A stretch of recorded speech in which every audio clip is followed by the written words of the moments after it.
السلام علیکم، ایک اور ویڈیو کے ساتھ حاضر ہوں۔ سائٹ پر آپ اس بندے کو دیکھ رہے ہو جو بیان کر رہا ہے، تو یہ مفتی منیر احمد اخوند دیوبندی صاحب ہیں، جو کہ اس وقت کا بہت بڑا نام ہے دیوبندی علماء میں سے، اور اس کو مفتی اعظم امریکہ بھی کہا جاتا ہے۔ اور اس طرح سے یہ مشہور دیوبندی عالم مولانا یوسف لدھیانوی صاحب کا داماد بھی ہے۔ ہاں جی، یہ بہت بڑا بندہ ہے دیوبندی علماء میں سے۔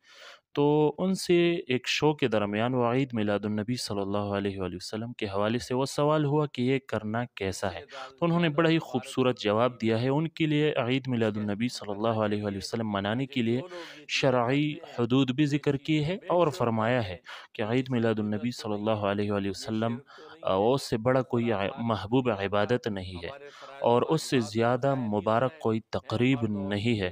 یہ بڑا ہی خوبصورت وہ تفصیل انہوں نے کیا ہے، آپ خود سن لو، اور صدقہ جاریہ کے لیے وہ آگے بھی شیئر کیجئے گا۔ السلام علیکم ورحمۃ اللہ وبرکاتہ۔ تو جواب یہ ہے کہ جہاں تک جو ہے عید میلاد کا تعلق ہے، میلاد النبی کا تعلق ہے، اس سے زیادہ خوبصورت اور لذیذ عبادت کوئی نہیں ہے۔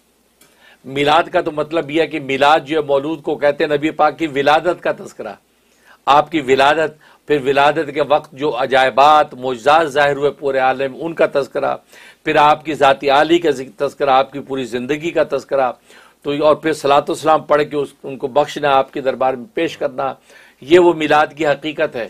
اس سے زیادہ جو ہے اعلیٰ عبادت کوئی نہیں ہے، اس سے زیادہ مبارک کوئی تقریب نہیں ہے۔ اس کا اہتمام کرنا چاہیے۔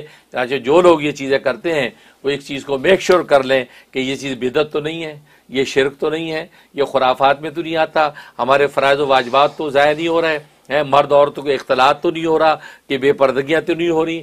ان چیزوں سے کلیئر کر کے آپ اس عبادت کریں تو سبحان اللہ۔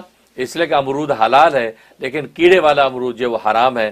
لہٰذا عید میلاد کی خوشی منانا اور اس کے اندر جو اس کے جلسے جو اس میں کوئی مذاقہ نہیں۔